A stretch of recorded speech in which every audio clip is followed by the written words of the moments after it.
بس جو بھی عقائد دلائل ظنیہ سے ثابت ہوتے ہیں ان کو کہا جاتا ہے عقائد ظنیہ، اور یہ عقائد اہل سنت ہوتے ہیں۔ تو پھر سوال یہ ہوا کہ ان کو عقائد اہل سنت کیوں کہا جاتا ہے؟ اس لیے کہا جاتا ہے کہ سرکار کریم علیہ الصلوۃ والسلام کے وصال ظاہری کے بعد مختلف فرقے معرض وجود میں آئے، اور وہ سرکار کریم علیہ الصلوۃ والسلام کے بتائے ہوئے راستے سے ہٹنا شروع ہو گئے۔ مثلا ایک فرقہ معرض وجود میں آیا جس کو معتزلہ کہتے ہیں۔ اس فرقے نے عذاب قبر کا انکار کیا۔ تو اب سرکار کریم علیہ الصلوۃ والسلام نے تو عذاب قبر کے حق ہونے کا ذکر کیا کہ عذاب قبر حق ہے، یعنی واقع ہوگا اور یہ ضرور ہوگا، تو سرکار کریم علیہ الصلوۃ والسلام نے عذاب قبر کا ذکر فرمایا اور اس پر کثیر احادیث کریمہ موجود ہیں۔ دوسری طرف ایک فرقہ جسے معتزلہ کہتے ہیں اس نے عذاب قبر کا انکار کیا، تو اب اس فرقے کے مقابلے میں جو یہ عقیدہ رکھے گا کہ عذاب قبر حق ہے تو اس کا عقیدہ اہل سنت کہلائے گا۔ تو بس خلاصہ یہ ہوا کہ اسے عقیدہ اہل سنت اس لیے کہتے ہیں، یعنی جو دلیل ظنی سے جو عقیدہ ثابت ہوگا عقیدہ ظنیہ، اسے عقیدہ اہل سنت اس لیے کہتے ہیں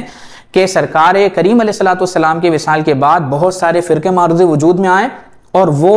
صراط مستقیم سے ہٹ گئے۔ انہوں نے مختلف قسم کے نئے عقائد کو ایجاد کیا،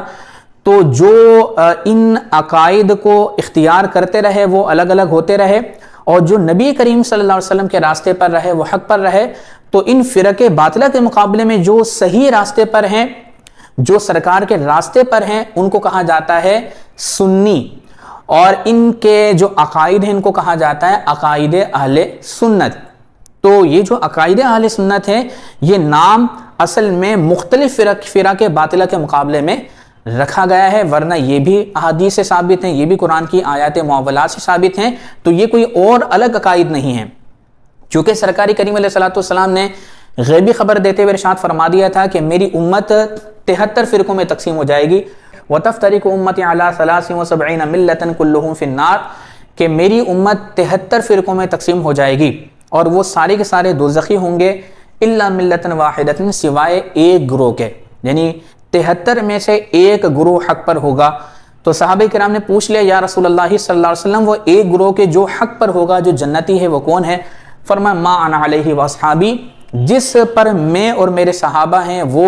گروہ حق پر ہے۔